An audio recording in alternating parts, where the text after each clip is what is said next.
Boys. Or? Really? Okay. Or? Tetos? I'll take Self-Reliance 2-0. Or? Dranos? I'll take the boys 2-0. All right. Let's see what we've got as our final series of the day. Our tiebreaker begins between Self-Reliance and the boys. Or? Or. Immediately, we see some major ore compositions coming through between both teams. We see Self-Reliance running a double DK comp, where the boys are running double Hunter Demon Hunter. Self-Reliance have a death right at the start there, but it is their Hunter, the least important person on this pull, except for the fact that he is in charge of managing those explosives more than anybody else. It is. Meanwhile, okay. yeah, they're. Oh, this is sketchy. Haruja goes down. Oh no! This is going to be a full team wipe on the side of Self-Reliance. That is catastrophic for them. Meanwhile, the boys have already made short work of that first pull. They are now doing 3 enemies at the same time. They have gone with a massive pull here of 3 enemies at once. So this is they have truly... Self-Reliance has spoken and delivered on the Fiesta call-out. 11 deaths within a minute now, for Self-Reliance. We've all been in these Underrots before, right? Where you accumulate those 11 deaths on the first pull. Oh, yes. I've been in them within the past couple weeks even. Oh, Mother's Day is a very long event whenever those matrons are involved. Yeah. Oh, no. The boys, though, are into the first boss. They are not playing that double Death Knight composition, which really indicates to me that they are not planning to do big pulls. They're planning to go slow and steady, wins the race, pulling medium-sized, and focusing on that single target damage to melt these tyrannical bosses a little bit faster, make up some of the time that they've lost. It probably means they have a theoretically slower time than Self-Reliance, but when one team has 11 deaths and the other team has 0 deaths, that is good news for the team with 0 deaths. Self-Reliance is still sitting here fighting this first trash pack. Yeah, this is, that's the thing with Death Knights is that they're looking there at 3 targets and you don't do damage to that number of people. You see Haruja there beating Mikkel on damage, and they don't have cooldowns either. They are just going to have to get through very, very slowly as that Raging Matron nearly takes Mikkel's head off. On the other side, the boys, almost having downed Elderly Axa with their tried and true double Hunter composition. The Swiss Army knife of comps.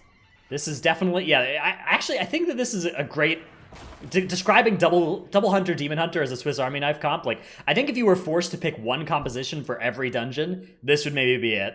I would take the DK in the Demon Hunter's place, but yes, absolutely. Yeah, I think that's something you could consider, but like the DH does good single target damage, and it can do a little bit of that big AoE burst. It's not quadratically scaling like the DH, but when they do their full combo, if they have that Merekth's Fang, Blood of the Enemy, Fell Barrage, that is big damage. A big damage. So you do see the boys here pulling 5 Lashers in triple rot. This is definitely a live key pull if I've ever seen one.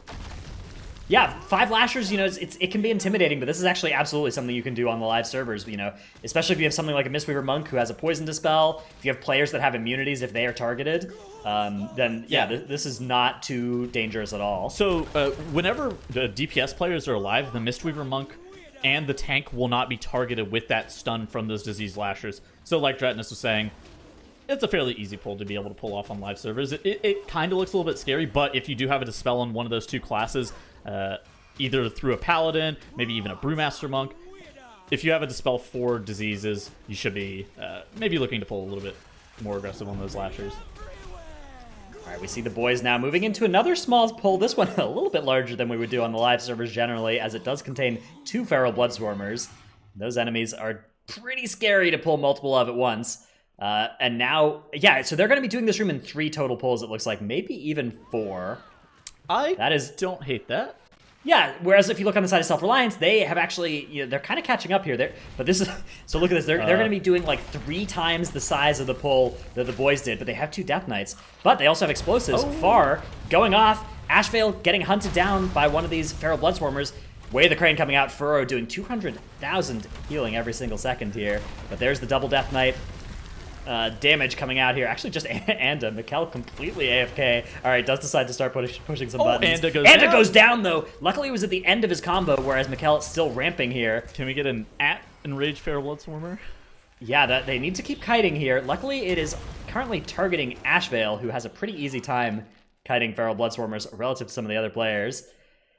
And that pull saved them time. You know, they had a wipe here, or they had a death here, but they didn't full wipe to it, and they were able to do one pull that was larger than, I think, both of the boys' first 2 pulls in this room combined, and they are clawing their way back into this game here. But they are now forced to do a fairly small pull of their own. What's 11 deaths whenever you could have 12? Yes. So that's true, actually. That full minute at the end here means that they are behind by much more than it actually looks if you compare where they are in the dungeon. Yeah, exactly. The boys doing what Dratnus... goodbye, Chaya? Uh-oh. Chaya ran over by Bloodswarmer. Yep, Feral Bloodswarmers do that to people. That is a 5-second penalty and 10 seconds of rezzing that will help Self-Reliance inch closer towards being back in this game. They're going to need more than an inch to be able to get back into this one, I will admit, Dratnus. That's true. The boys now have pulled these Reanimated Guardians and this Death Speaker and are gearing up to pull Kragmaw the Infested. This should be a fairly substantial amount of tank damage, but as long as Bob is able to heal Rads all the way through this, and Rads is able to layer his cooldowns effectively, they should be good to go. Rads there did get that dot on him from that Death Speaker's Wicked Frenzy cast, but he leaps away from the Indigestion on Kragmaw, then gets that cast dispelled. Then one of the hunters from the boys is able to dispel off that Wicked Frenzy and Rage. Yeah, excellent. You know, the composition here really does cover pretty much everything that they might need in this area. Meanwhile, Self-Reliance also pulling Kragmaw the Infested with dramatically more enemies. Ashvale hunted down again. Oh my god, Furrow goes down! That is the end here for Self-Reliance on this pull, I'm afraid. Herudra is the next person down. The entire team goes down. Furrow took the res as well, which means he won't be able to use it for wipe recovery. And they will be going back to the start of this dungeon for the second time, Tuttles. That may be what I would describe as the nail in the coffin on this map. That might be the second, slab of wood on top of the coffin that had already been nailed in with that first pull. Do you hear the dirt being trickled onto the coffin? They're now 12 feet under here, Self-Reliance. But only in the first map. That's true, yes. That's the thing. No matter how badly you lose the first map, there's always at least one more. Exactly. Now the boys here have Kragmaw the Infested down to 35%.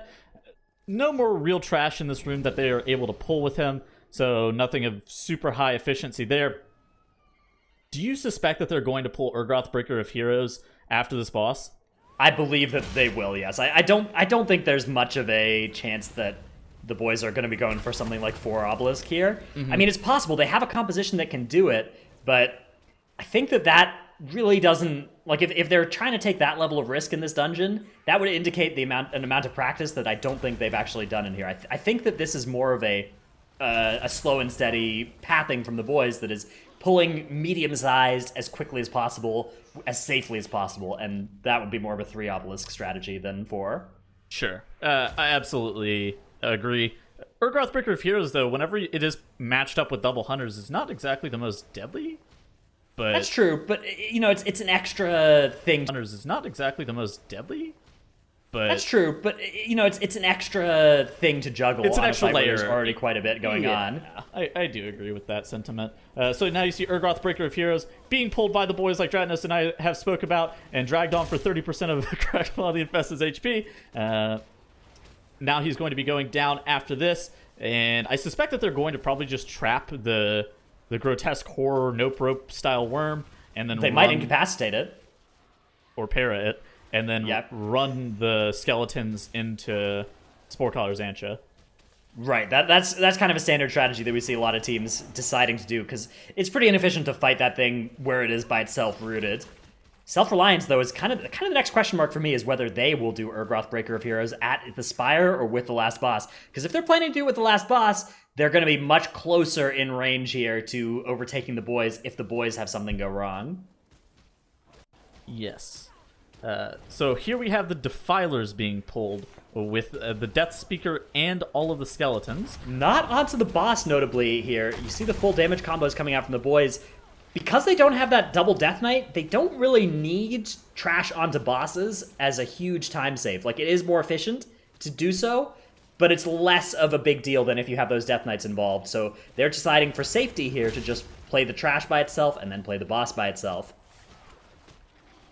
This is the kind of strategy that we often see out of like 7th and 8th seed teams, right? Where it looks a lot slower and you're thinking to yourself, how is this ever competitive? But the answer right here is clearly It's competitive because your opponent might bite off more than they can chew, and if you think that that's something that's likely to happen, you might instead want to just play, rather than trying to win the map for yourself, you want to allow the opponents to lose the map. Would you say that that should be an active strategy that teams would be playing in the tiebreaker match here, or would you say that that is...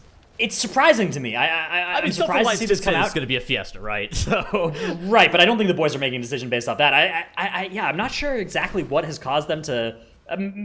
maybe what happened is the Underrot was not in either of their tournament brackets the rest of the tournament, so it was not a map that either had practiced, but like they've had a couple hours knowing that the Underrot was going to be in the map pool. So I am surprised to see this out of the boys. I think that maybe in maybe more than half the time here, if you ran this map over and over again, this would look pretty bad from them. But it looks very, very smart given what has happened to Self-Reliance, and maybe they know something we don't that has caused them to use the strategy here so effectively. Hey, I mean, they're definitely playing it slow and steady, but they have yet to have any major blunder. The only death that has even occurred is Chaya got ran over by a bat at some point, but... Yeah, it happens to everybody. Ah, dude. You're telling me. And those in bats... this comp, by the way, the only slow that they have that they can reliably put on top of those Feral Bloodstormers is a concussive shot from the Hunters. Yeah, they've got Tar Trap, Vengeful Retreat. They've got those other tools, but they're a lot less reliable than... Yeah, the concussive shot is the only, like, button that can just be pushed for a slow right off the... Yeah. You just read off two slows that are significantly less effective than concussive shot somehow. What do you mean? Vengeful Retreat is so much more % slow. But it's taking the Demon Hunter away from the mob that you want to kill. That also helps. The Demon Hunter died because he was too close to the mob. Maybe it's a win-win. Maybe Dreadnoughts have some words for Demon Chaya after this match, teaching him how to kite. Now the boys have pulled the Defiler into more of these Reanimated Guardians. The Reanimated Guardians notably giving a fairly high efficiency of count relative to how much HP they have and how deadly they are, because you can pull them into so many unique things. The boys pick that Spirit Drain Totem right there. Yep, that's when you have enough extra interrupts, it's smart to be able to kick that. That increases your Hunter's efficiency on the pull, because the Spirit Drain Totem does stun the Hunter pets too. It's something that is it's the first interrupts that you let go through if you are pulling a lot of interrupts at once. So when you're fighting 2 Defilers at once, generally you'll allow the Spirit Drain Totem cast to go through. But if there are no other active interrupts, it makes a lot of sense to try and kick that too, because you may as well. Yep, so now the boys have downed what is looking like enough trash to where they can make their way to the Faceless Corruptors at the end of this. But first, they will be fighting one Faceless Corruptor all by itself, Tattles. Okay. This has to be an audible. There's no way this is in the expert route. Okay, but there it was. One Corruptor by itself, defeated by the boys. I suspect that in a normal run of this dungeon, they're pulling that Corruptor into these 2 Corruptors. Now that they have practiced up against one Corruptor, they are ready to double the challenge here and fight 2 of them at the same time. Okay. Good synchronization there on their cast. That's what you're always looking for when you're fighting these. Is you want them to be casting the same ability at the same time. That makes it a lot easier to deal with. Dude, okay, that single Corruptor actually just had me rolling. Yeah, it's just so random that they play one. Like they were going to play 3 Corruptors together is obviously their strategy, but instead they see that they're so far ahead, they just make an audible. They're like, let's not die to this random thing, because these Faceless Corruptors are melee killers and their tentacles will you to death. Now they'll be traveling down to the final boss, and all that stands between them and a 1-0 lead in this tiebreaker match, which is very important. This is a qualification for the global finals of BFA. It's just this last boss here with 3 obelisks. There is still a chance. Basically, if they wiped Unbound Abomination, there's no checkpoint in Underrot. They only get a skip. The skip is not exactly the most useful thing, I will admit. So it allows them to save some time running back, but if they wiped here, I think that would almost lose them the match because of how far... So there would still be a 60-second death differential. If they wipe right now, I think they might have enough time to still to get back first. But yes, dude, look at it. They're fine, though. They're chilling, yeah. They're in good... Oh, the Voidweaver Mouth there, okay, does manage to get interrupted. That is something that they're not choosing to focus down because they're not playing triple hunter. Usually when you're playing 3 hunters, Voidweaver Malthair is the most dangerous enemy. When you have a melee kick instead, then you have a lot more coverage of its cast and you can leave it alive for a little bit longer. This is a little bit annoying, so this though. is the problem with playing Voidweaver Malthair on Unbound Abomination, just generally. So there's already pollution, natural pollution in the room, and then you add on top of it the blood of the Corruptor, and now Voidweaver Malthair is getting caught out in the middle of the room with that pollution. Sure, they have triple ranged kick in the form of, like, the Demon Hunter has a 15-yard range on his Disrupt, but even still, it's going to be hard to get that Voidweaver Malthair out of that pollution and back on top of the boss sometimes. So getting stuck out in the middle of the vial is not ideal, but the boys are able to down all of the Awakened Obelisks that they had to deal with, and at this point, they're just kind of in cruise control, right?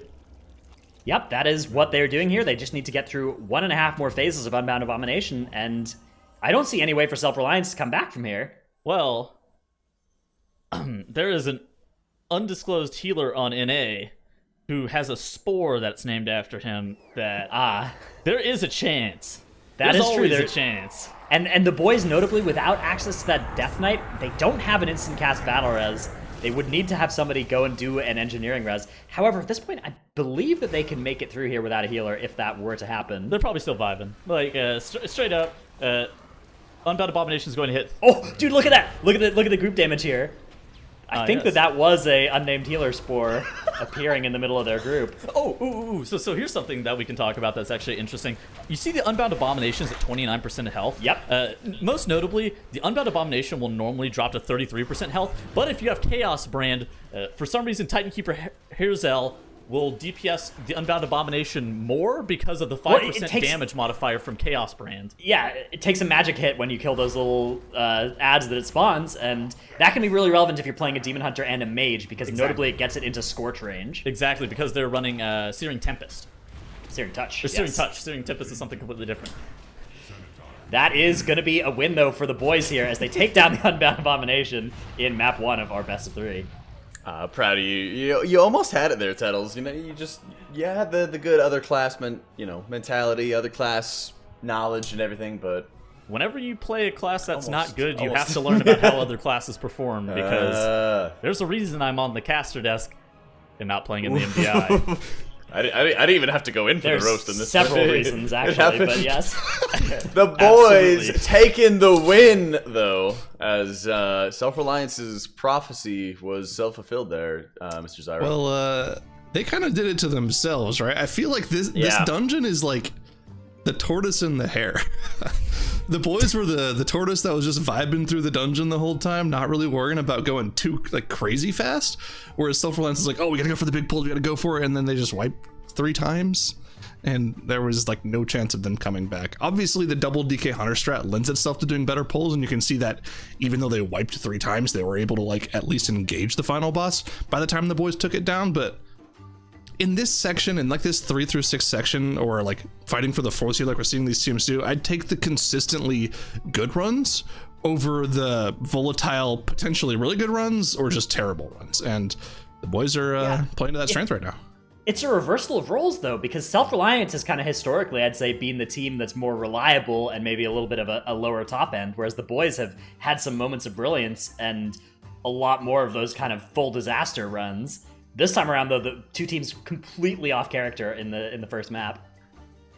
Yeah, and I guess the thing that really gets me is that Self-Reliance knew this was coming, Tettles. Were they really thinking that the other dungeons that they'd be going into would be so much worse, such a wider disparity in terms of their competition or something? I just don't understand it. Well, I know for a matter of fact that they have practiced Borealis intensely. So if it does in fact go to a match 3, they should be okay.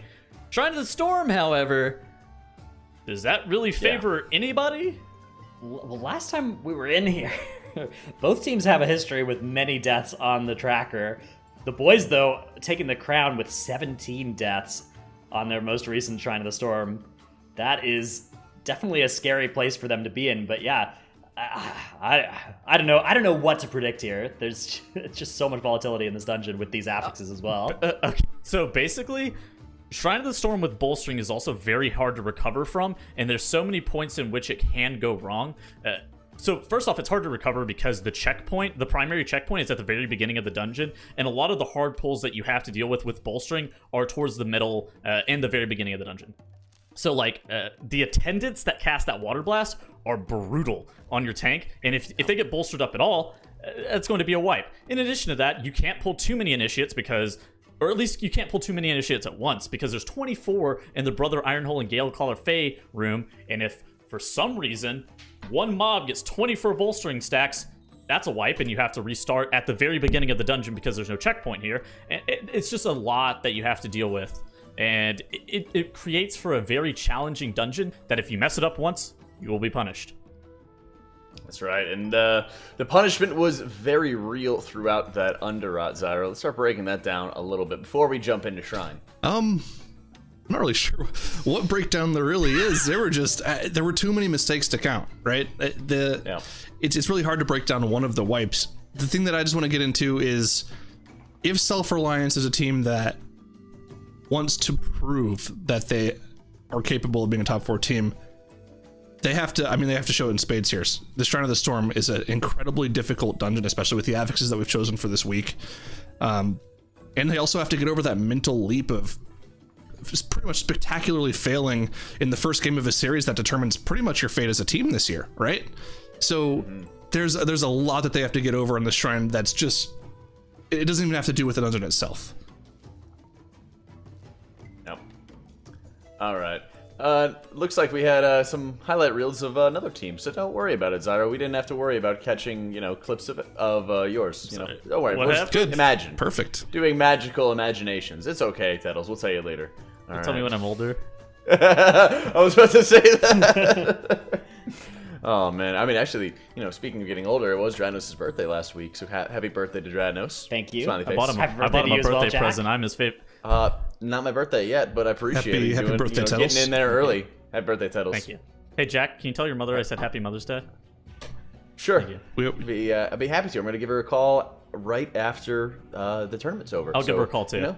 If you don't have her number, and that's what never you going to think. happen, Tettles.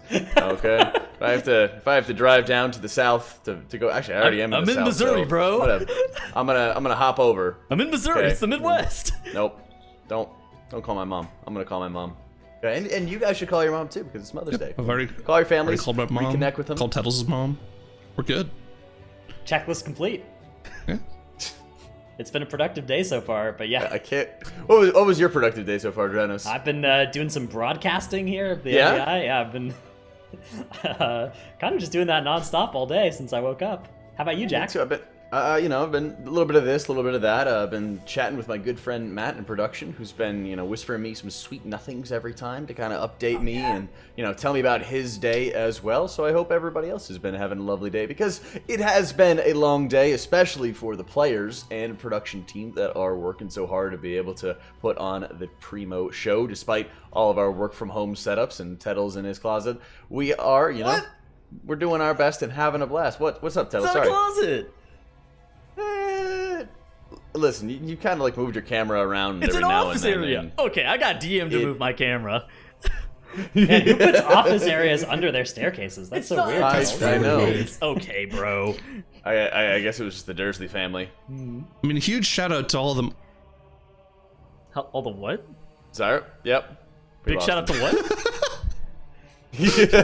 You won't get it. No. He'll get it eventually, Jack. He'll get it eventually. Yeah, but we're not going to touch that one at all. Oh, look, the game is ready to go. Self-Reliance and the boys giving us a great way to get out of this desk segment on to Shrine of the Storm. Thank goodness I'm out of that desk segment, and now I'm watching Self-Reliance and the boys walking up against the wall. The barrier has now dropped, and you do see both teams popping Lightfoot potions, running past the first little pack of initiates, making sure that they meld those off because those are really annoying on Bolstering. Yeah, it's really inefficient to be you could either fight them all by themselves, or you can skip them, because there's no way that you're just going to give something 8 bolstering stacks and have it be okay. Both teams here, though, again, on different strategies here composition-wise. The boys playing the exact same composition as they played in that Underrot with that Demon Hunter and 2 Hunters. I think this might be comfort picks from them for this, kind of series that they didn't know exactly was going to be happening until a couple hours ago. Yes. Self-Reliance playing a little bit more of a standard, they do have one Death Knight here. Some teams play one, some teams play two earlier in Shrine this week, but that is much more of a common thing. As you can see on the meters, that Death Knight really just blasts this first pull, but Self-Reliance have pulled a Water Elemental. Okay, so Living Currents can be efficient if pulled intentionally. I have a suspicion that this may not be that, but okay, so they're actually playing the Living Current exactly how it needs to be played. So, this is a great thing to talk about. For those who don't know, the Living Currents cast occurs every 15 seconds, and it does the Rising Tide ability. The Rising Tide is you can line of sight the ability, but if you get picked up by it and slammed back down, the odds of you wiping are fairly high, especially if your tank gets picked up and slammed back down, because if that occurs, then the likelihood of the Living Current snapping up into the air and not being able to come back down is really high. So Self-Reliance is doing a good job of tanking this Living Current in the position that it needs to be, and then dropping off of that ledge to be able to line of sight that Rising Tides cast. The mob is only 18 count, which is half of a mini-boss in this dungeon, so I suspect that maybe that's not intentional, that they pulled that. But it was pulled nevertheless, and they dealt with it okay. So. Yep, now they're going to be fighting one Shrine Templar by itself here. Here's what happened with this one. It was crowd-controlled on the right-hand side of the stairs, and then when it exited its crowd control, it actually snapped to the spot in its patrol where it would be, which was over here. So they got a surprise Templar. Appearing in their midst there. That is very slow for Self-Reliance. Meanwhile, on the side of the boys, they're actually not that far ahead given how much has went wrong for Self-Reliance. Okay. They're 4% count ahead and like 20% of Voidweaver Malthir's health. So, but yeah, with that Templar and Living Current that they pulled, they can now forego 1 3-pack of trash somewhere in the dungeon that they would otherwise pull. Okay, I wonder if Self-Reliance was planning to pull any 3-packs by itself. We saw the boys do it back in Underrot, but I don't think that Self-Reliance has that as part of their strategy here, generally. You can't just put them on blast like that. But you'll find I can. Well, you just did, and it was not incorrect. Now the boys here are running through, after killing Voidweaver Malthir. Self-Reliance has moved Malthir into the Accuseer room. The boys here are electing to play this 3-pack of trash that's at that top landing area prior to pulling Accuseer, where we know that Self-Reliance in the past has just waited for Accuseer to spawn before grabbing that. Furo, you do see him casting Crackling Jade Lightning on those blobs, allowing those droplets to be a little bit of a damage engine for Mikkel on that Unholy Death Knight. Yeah, that's absolutely a good strategy. Also helpful for the hunters, too, if they choose to multi-shot, but they may just allow them to live for as long as possible for the purposes of that Death Knight cleave. Yes, and sir. yeah, Self-Reliance into Aquaser before the boys are, but the boys have earned quite a bit more trash count here. So something that I forgot that Self-Reliance did that I remember just now is Mikkel actually holds his Army of the Dead until this point. And that's why they elect to just kind of wait out the spawn of Accuser, is because he's holding his army for so long. It just makes sense that they use it first. On top of Accuser. Look at his health. He's kind of melting because of that insane offensive CD, the 8-minute cooldown that's coming out of young Mike. Well, and the droplet explosions. But yes, the Army of the Dead is a potent single target damage cooldown for Death Knights, especially when paired with Bloodlust, which in this case it was not. Yeah, they Bloodlust the first pull, which makes sense. Right, that does make sense. Yeah. The boys are also working here on Aquaser. Again, they're 10% ahead on enemy forces count, but they are behind on where they are in the boss. Gotta be careful here. Okay, a little known thing here, but where the boss is right now, they needed to be pretty careful on the side of the boys. Demon Chaya in particular. Throw Glaive, if the boss is in that corner, can sometimes bounce all the way down to Windspeaker Helvis's pack, which would be a true disaster here on Bolstering. Demon Chaya, though, that's one of the things that's not going to happen to him because this is his main character on live servers as well as a Demon Hunter, so he certainly knows about that.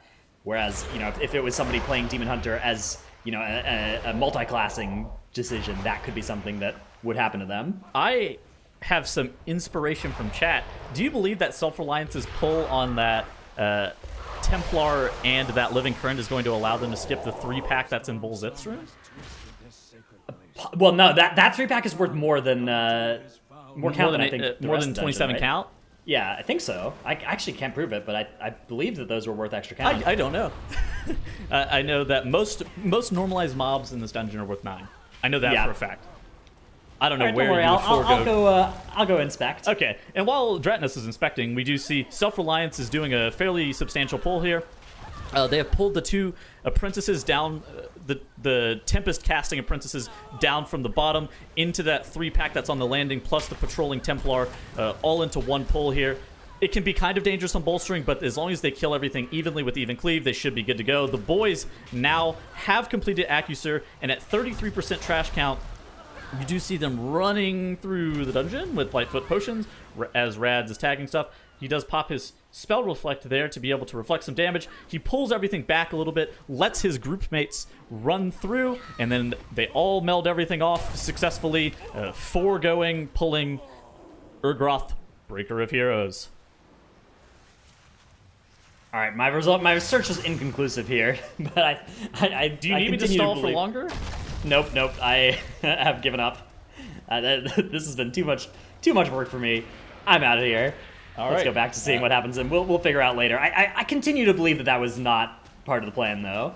Their Living Current and Shrine Templar thing. I would agree that that's probably not in their route. So the boys now have pulled the Guardian Elemental. We know that is in their route with the 4-pack that sits in front of the Guardian Ellie. This is what we saw them chain wipe to last time they were in here. Yes. That Guardian Elemental, while fairly efficient if you can get a nice Spell Reflect off onto him, unfortunately can cause some problems with that Shipbreaker. Big snap comes out from Rads here on the side of the boys. Good execution of this so far.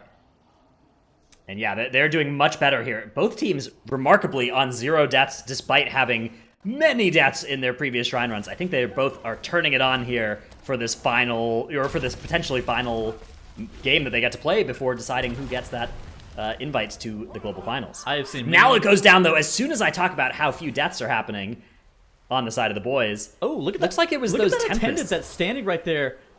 Yep, that's bad news. He's evade resetting. Is he going to reset That the is pack? indeed what's going to happen, I believe. No. We'll have to see. Yeah, look at the kind of melee. Oh, look at the Hunter Pet's getting melee too. That attendant that's in the snap spot is not coming out of the snap spot. Thus, Rads is just chain losing threat on the pack.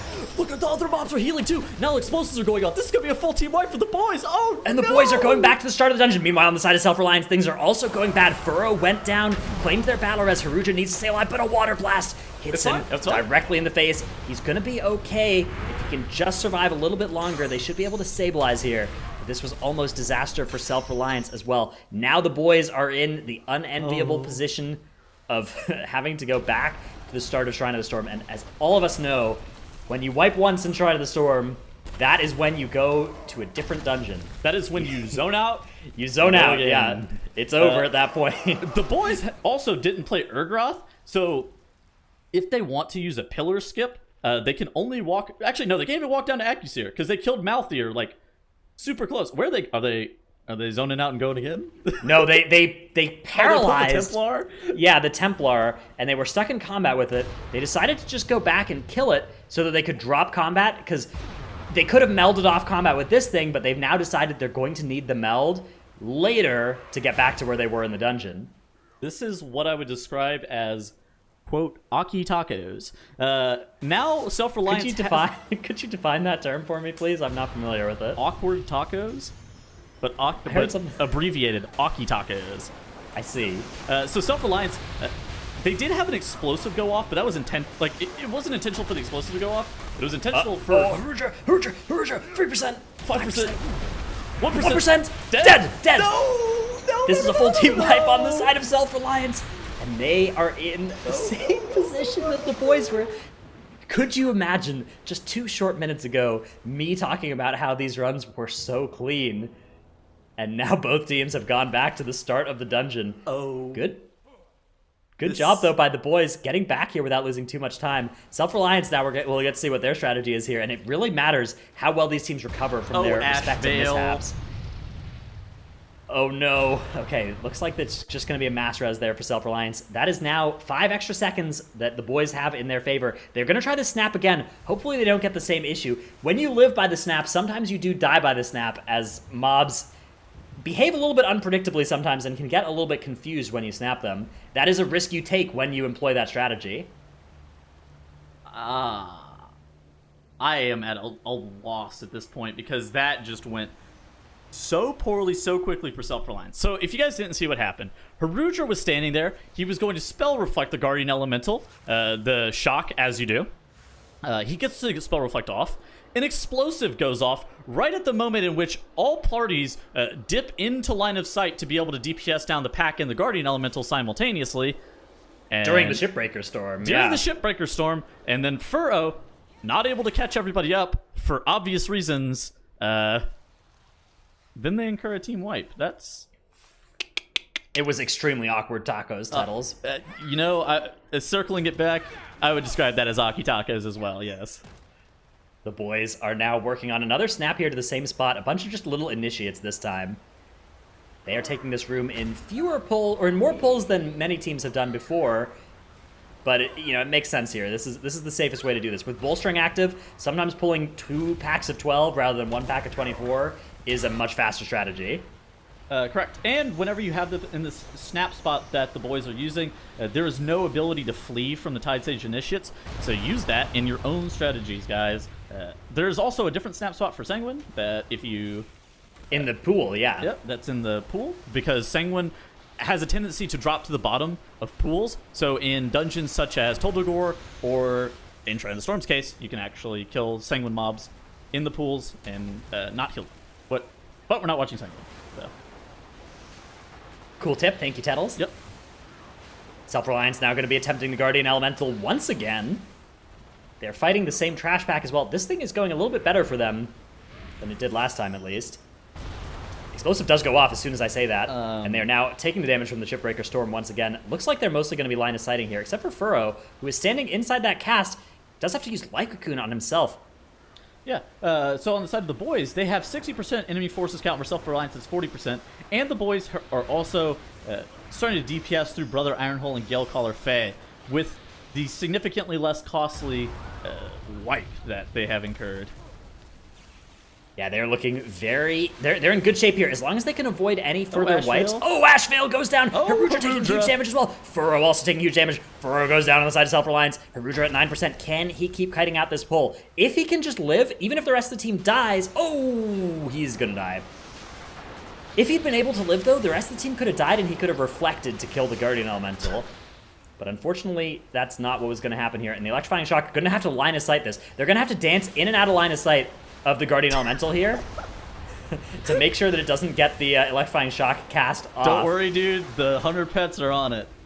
Yep, they are going to be okay here. They are going to actually get down this. It was a good reaction from Anda and Mikkel there to finish off that Shipbreaker, or that Guardian Elemental. Okay. So, I know this is going poorly, but there's always a chance that the enemy team can, multiple teams can wipe on Volzith. We're not out of the woods yet. Yes, this is by no means over. It's not like you've wiped this much against Method EU, right? When you're just that you're dead. You're up against the boys on Shrine of the Storm with Bolstering Explosive active. Even Method EU in this spot could wipe to the last boss, but this is a team that has a little bit less reliability than Method EU historically. Or Perplexed, our champions, by the way, this weekend. Big congrats once again to them. For those of you who missed the grand finals, you can, of course, easily rewind and check that out. But I recommend waiting until the tiebreaker is over and then go take a look at that video at your leisure. You could hear the pain in Method Ratnus' voice whenever you said that. I'm totally joking, by the way. In the meantime, what are you oohing? Oh, I had the pain right here in my heart. What happened?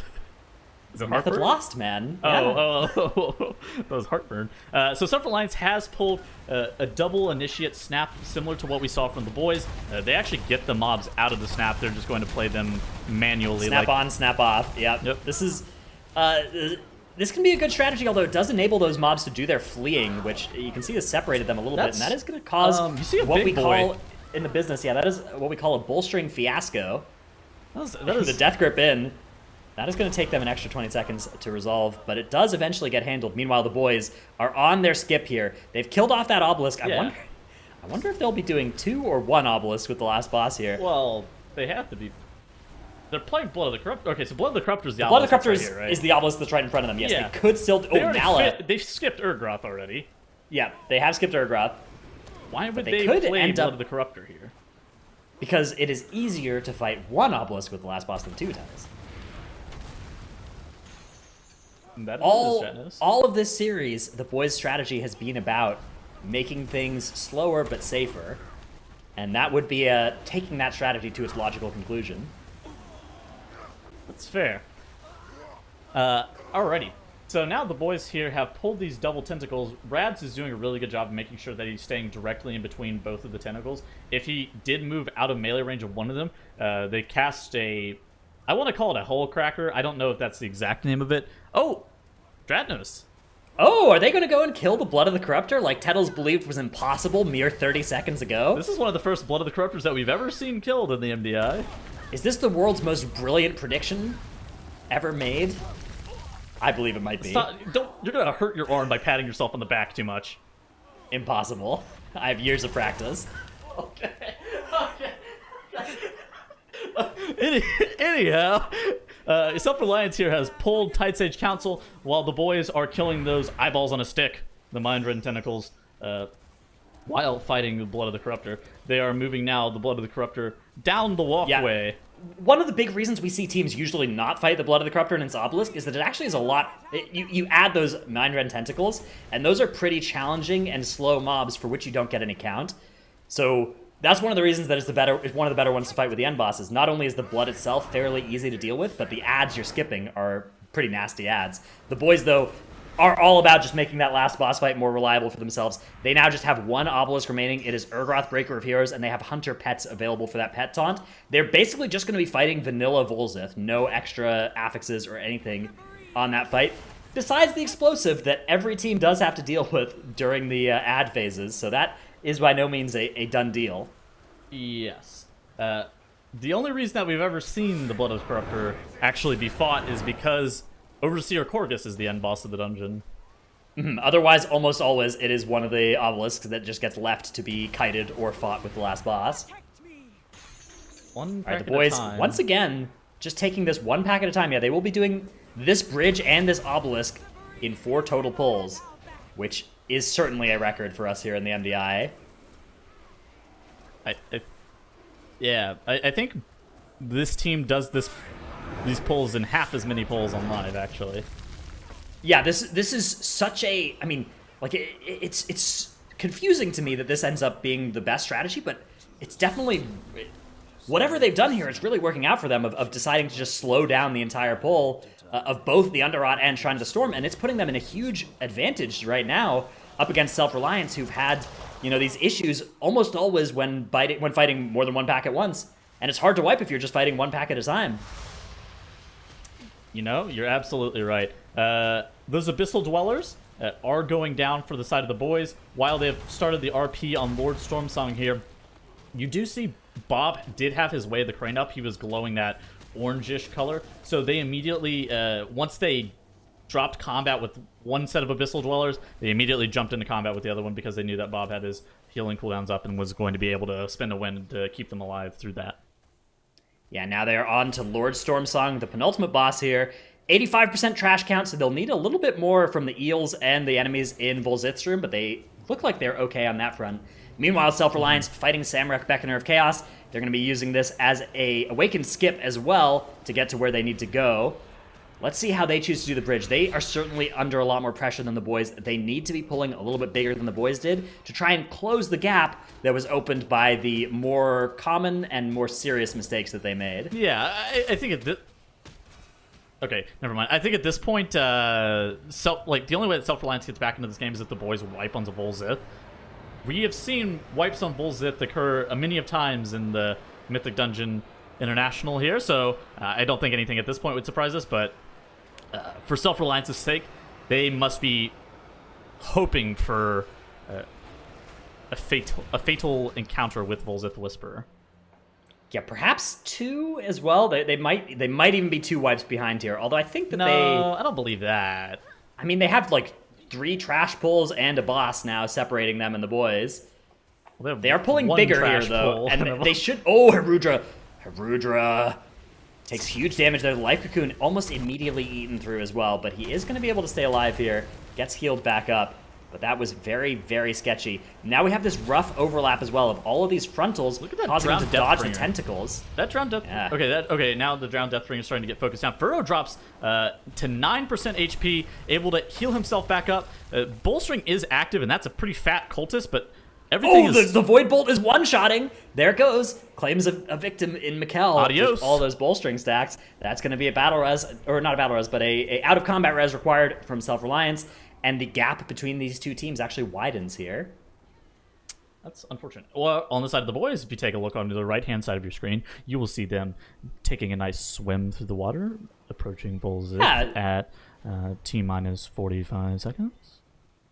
This is a lovely swim here. They don't have their diving suits on because those are not on the tournament realm, but those are banned. That would be something you could do on the live servers to speed up that swim a little bit if you are going into Trident the Storm and the timer is going to be tight. Now the boys are gearing up to engage Volzith the Whisper. Of course, as we know, Self-Reliance has had a death here. Anta going down while they're fighting these tendies. Again, it shouldn't be a wipe, but that can be very dangerous. If you lose a damage dealer near the start of that pull, you might not have enough damage to kill the Dwellers before they overwhelm you. What's the 12th death if you already have 11? That's true. I think I said that in the last dungeon as well. So now you actually have the boys here fighting Urgroth, Breaker of Heroes with Volzith the Whisper. Urgroth is taking a... So now you actually have the boys here fighting Urgroth, Breaker of Heroes with Volzith the Whisper. Urgroth is taking a significant amount of damage. You can kind of tell that they're focusing him down. They know at this point the only way that they wipe is if they have a critical error on this final boss. So they're...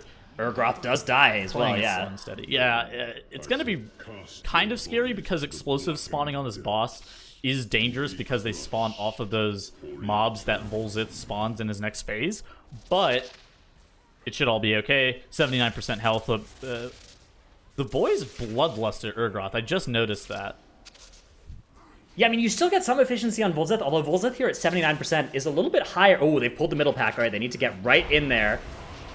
Hopefully they have interrupts available for these things. That looked like it might have been unplanned pull. Oh, and the cast goes off. Oh, that's a Bob dispelled himself, though. One boss now, are they? Yeah, so they should still be in time here with a 2-phase to defeat Self-Reliance. But yeah, excellent dispel by the Bob there. So few healers are capable of dispelling themselves on this fight.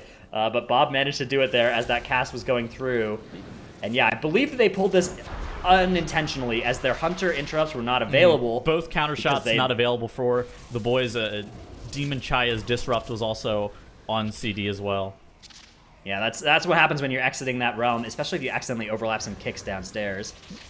Or you're going to be killing off the Sunken Denizen, though. Yeah, or if you're playing with a Moonkin. If you're playing with a Moonkin, you got to kill the eels first before pulling this middle pack to let their Solar Beam recover. Please, sir, don't pull the middle pack. I am trying to wait. Raz is gearing up to pull some of these eels. The eels that have claimed the life of many of Volzith the Whisperers, having... So, I wonder what the purpose is of pulling this during boss combat. Bob doesn't have a debuff. This seems to me like it is just inviting some extra disaster as they're in the middle of boss combat here. If they have a wipe, they won't get to, release. Whereas if they kill the boss first, they could then kill these with a checkpoint right here. I hope that they don't wipe to just eels. Well, but they could just do it after the boss, and they should have their cooldown. They should have offensive CDs. Yeah, so this could allow cooldowns to recover. That could be a benefit of doing this. But on the other hand, we saw them using cooldowns. Meta, Strength of the Warden, and meta's not up, but are you actually pulling these? Are you gonna wait for Metamorphosis to come up? I don't even think they one phase. Maybe they can still one phase. Maybe they can. Maybe it's fortified, not tyrannical. Fortified at 79%, I think it could be doable. With explosives, it's explosive though. They're going to lose a lot of damage to explosive. I mean, maybe. You don't have to kill every explosive if you have a healer who can keep everybody up. It does 2% health damage as well, which means that the healer, even with stacks of the debuff ramping up on them, is not in too much danger from the explosives. They're actually in less danger than usual. Sure. Because they can heal it up faster. I mean, that's absolutely true. But at the same time, the reason that I say that is because it is fairly deadly. And with, 6 mobs, I believe it's 6, the frequency at which explosive spawns is fairly high. They could just hard switch to the ads as soon as they spawn. Try and kill them real fast before Bob has too many stacks of the debuff. At that point, they would definitely get 2 phases. I don't know, man. The boss is at 79%. It's a fortified boss here. Look, this thing is melting. Look. Okay, whatever. We're going to watch. The boys here, popping all of the offensive cooldowns that they have available to them. They do not have Metamorphosis up, but for a little bit more time before that comes right up. They are kiting out Volzith out of that puddle that he was previously in. You do see those Men of the Deep, I'm not sure what they're called, Manifestations of the Deep, getting killed off by on the side of the boys. The Hunters doing the Lord's work and being able to kill some of those off. You do see a binding shot coming out. Volzith the Whisperer is dropping to 22%. It looks like it's going to be close for a one phase. Don't forget the cast time. Don't forget the cast time. The cast Yeah, bar. there is a cast time as well at the end of this fight that does need to be taken into account here. Oh, it's going to be it? I think they're in good shape. I think this is it. That's it. The boys There it have is. made their qualification to the grand final, or the global finals. Yep. Wow.